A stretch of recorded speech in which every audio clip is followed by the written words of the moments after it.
ఏ బాబాయ్ బాగున్నావా? బాగున్నారా శివ? ఎప్పుడొచ్చివి? ఈ రోజు పొద్దున వచ్చిన బాబాయ్. ఏం చేను మొత్తం ఏడు మొత్తం కూరగాయలు వేసినట్టున్నావే. అవునా శివ, బెండకాయ చిక్కడికాయ టమాటా వేసినాను. అవునా బాబాయ్? అన్నొట్టేసిన అంటే ఒక దానికనే రేటు ఉందా? ఏడ రేటు ఉండయి శివ, పెట్టిన పెట్టుబడిగానే వెళ్తలేదు. అలాంటప్పుడు ఈ వ్యవసాయం అవసరం ఆ బాబాయ్ నీకు. యాదో మందితో పాటు గుంటూరు పోతే 4 దొడ్లు వెనకేసుకొచ్చుకుంటావు కదా. సరే నువ్వు చెప్పినట్లే ఇందాం. నా లక్క రైతులు మొత్తం గుంటూరు పోతే ఈడ పంట ఎవడు పండిస్తాడు?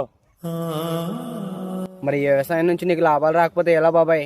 ఒరేయ్, నేను పంట లాభాలు చూసి పండించడం లేదురా, 10 మంది కడుపు నింపాలని ఉద్దేశంతో పండిస్తున్నాను రా ఈ పంటని.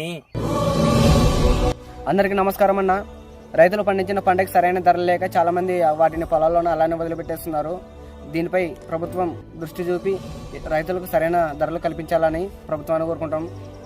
ఈ వీడియో గల తీయడానికి గల కారణం ఎలాంటి పార్టీని కానీ ఉద్దేశించే చేయలేదు. అది ఏ పార్టీ అయినా కానీ రైతులకు మంచి ధరలు కల్పించాలని కోరుకుంటున్నాం.